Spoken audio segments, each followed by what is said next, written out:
समय की बात है, एक गांव में एक व्यक्ति रहा करता था। वह बड़ा ही चतुर था, इसलिए सब उसे चतुरी कहा करते थे। घर में वह और उसकी स्त्री भी रहा करते थे। उनकी गुजर बसर जैसे तैसे होती थी, इससे वे लोग बहुत परेशान रहते थे। एक दिन चतुरी ने सोचा कि मैं गांव में रहकर हमारी हालत नहीं सुधर सकती, क्यों ना मैं शहर ही चला जाऊं और वहां से थोड़ी सी कमाई भी कर लाऊंगा।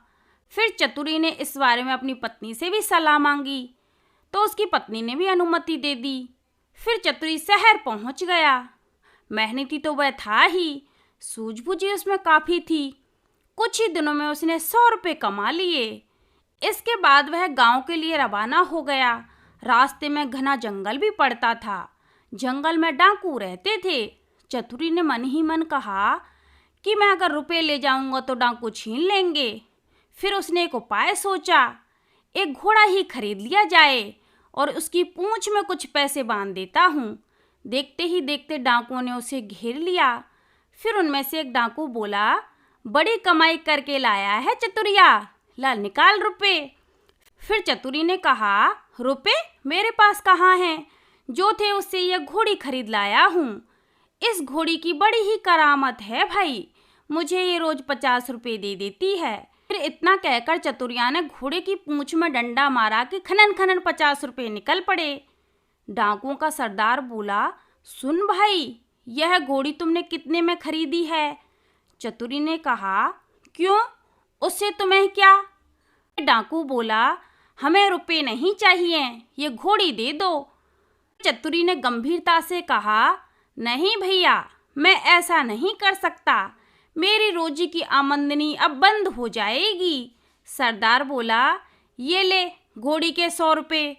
चतुरी ने आग्रह करना ठीक नहीं समझा। रुपए लेकर घोड़ी उन्हें दे दी और गांव की ओर चल पड़ा। घर आकर सारा किस्सा अपनी स्त्री को सुनाया। उस चतुरी ने अपनी पत्नी से कहा, हो ना हो 2-4 दिन में डाकू यहाँ आए बिना नहीं रहेंगे, हमें तैयार रहना चाहिए। अगले दिन चतुरी 2 खरगोश के बच्चे लाया। एक उसने अपनी पत्नी को दिया और बोला, मैं रात को बाहर की कोठरी में बैठ जाया करूँगा। जैसे ही डाकू आए, इस खरगोश के बच्चे को यह कहकर छोड़ देना, जा चतुरी को बुला ला, आगे मैं संभाल लूँगा। डाकुओं का सरदार घोड़ी को लेकर अपने घर गया और रात को घोड़ी को आंगन में खड़ा करके पूंछ में डंडा मारने लगा और बोला, ला रुपए, रुपए कहाँ से आते हैं? उसने कसकर कई डंडे पहले तो पूंछ पे मारे, फिर कमर पर मारे। घोड़ी ने लीद कर दी, पर रुपए नहीं दिए। सरदार समझ गया कि चतुरी ने बदमाशी की है, पर उसने अपने साथियों से भी कुछ नहीं कहा। घोड़ी दूसरे के यहाँ गई, तीसरे के यहाँ गई, उसकी खूब मरम्मत हुई, पर रुपए बेचारी कहाँ से देती? चतुरी ने उन्हें मूर्ख जो बना दिया था। लेकिन इस बात को अपने साथी से कहे तो कैसे कहे, उसकी हंसाई जो होती। आखिर 5वें डाकू के यहाँ जाकर घोड़ी ने अपना दम ही तोड़ दिया। तब भेद भी खुल गया। फिर सारे डाकू मिलकर एक रात को चतुरी के घर ही पहुँच गए। दरवाज़ा खटखटाया। चतुरी की घरवाली ने खोल दिया। सरदार ने पूछा, कहाँ है चतुरी का बच्चा? फिर उसकी पत्नी बोली, वह खेत पर गए हैं, आप लोग बैठ जाएं, मैं अभी बुला देती हूँ। इतना कहकर उसने खरगोश के बच्चे को हाथ में लिया, दरवाजे के बाहर छोड़ दिया और बोली, जा रे चतुरी को फौरन बुला ला। क्षण भर बाद ही डाकुओं ने देखा कि चतुरी खरगोश के बच्चे को हाथ में लिए आ रहा है। आते ही बोला, आप लोगों ने मुझे बुलाया है? इसके पहुँचते ही मैं चला आया। वारे खरगोश, डाकू गुस्से में भरकर आए थे, पर खरगोश को देखते ही उसका गुस्सा रफू चक्कर हो गया था। सरदार ने अचरज में भरकर पूछा, यह तुम्हारे पास कैसे पहुंचा? चतुरी बोला, यही तो इसकी तारीफ है, मैं 7वें आसमान पर हूँ तो वहाँ से भी मुझे बुला लाता है। फिर सरदार ने कहा, चतुरी, यह खरगोश हमें दे दो, हम लोग इधर उधर घूमते रहते हैं और हमारी घरवाली भी परेशान रहती हैं, वह इसे भेजकर हमें बुला लिया करेंगी। फिर दूसरा डाकू बोला, अरे चतुरी, तूने हमारे साथ बड़ा ही धोखा किया था, रुपए ले आया और ऐसी घोड़ी दे के आया कि जिसने 1 पैसा भी नहीं दिया और वह मर भी गई। खैर जो हुआ सो हुआ, अब यह खरगोश दे दे।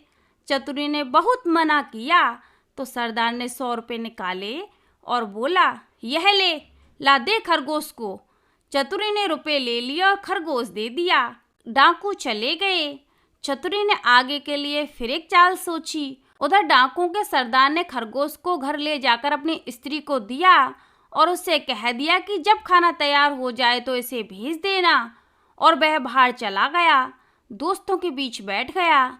रहा देखते देखते आधी रात भी हो गई, पर खरगोश नहीं आया। तो वह झल्लाकर घर पहुंचा और स्त्री पर उबल पड़ा। फिर उसकी स्त्री ने कहा, तुम नाराज हो रहे हो, मैंने घंटों पहले खरगोश को भेज दिया था। सरदार समझ गया कि यह चतुरी की शैतानी है। वे लोग तीसरे दिन फिर चतुरी के घर पहुंच गए। उन्हें देखते ही देखते चतुरी अपनी पत्नी से बोला, रुपए ला कर दे। चतुरी की पत्नी बोली, नहीं दूंगी, नहीं देती। चतुरी गरजा। उसने कुल्हाड़ी उठाकर अपनी स्त्री पर वार किया। स्त्री लहूलुहान होकर धरती पर गिर पड़ी और आंखें मूंद गई। डाकू दंग रह गए। उन्होंने कहा, अरे चतुरी, तूने यह क्या कर डाला? फिर चतुरी बोला, तुम लोग चिंता ना करो, यह तो हम लोगों की रोज की बात है, मैं इसे भी जिंदा किए देता हूँ। इतना कहकर वह अंदर गया और वहां से एक सारंगी उठा लाया। जैसे ही उसे बजाया कि स्त्री उठ गई। चतुरी ने उसे पहले से ही सिखा रखा था और खून दिखाने के लिए वैसा रंग तैयार कर लिया था। नाटक को असली समझकर डाकुओं का सरदार चकित रह गया। उसने कहा, चतुरी भैया, यह सारंगी तू हमें दे दे। चतुरी ने बहुत आनाकानी की तो सरदार ने 100 रुपये निकाले और चतुरी को दे दिए और सारंगी लेकर चला गया। घर पहुंचते ही सरदार ने अपनी पत्नी पर बहुत गुस्सा किया और पत्नी भी बहुत तेज हो गई। आव देखा ना ताव देखा, कुल्हाड़ी लेकर सरदार ने अपनी पत्नी की गर्दन उड़ा दी। फिर सारंगी लेकर बैठ गया। बजाते बजाते सारंगी का तार ही टूट गया। लेकिन सरदार की पत्नी की आंखें नहीं खुली। सरदार अपनी मूर्खता पर सिर धुन कर रह गया, पर अपनी बेवकूफ़ी की बात उसने किसी को नहीं बताई और एक के बाद एक सारी स्त्रियों के सिर कट गए। फिर यह भेद खुला तो डाकुओं का पारा आसमान पर चढ़ गया था। फिर वह डाकू चतुरी के घर पहुंच गए। घर जाकर देखा तो चतुरी था ही नहीं। फिर डाकुओं ने आस पड़ोस में भी पूछा। आस पड़ोस वालों ने भी कहा कि उसने तो यह गांव छोड़ दिया है। फिर डाकू बेचारे हाथ मलते ही रह गए और दूसरे गांव के लिए रवाना हो गए। आज के लिए बस इतना ही, आगे मिलते हैं इसके नए पार्ट के साथ।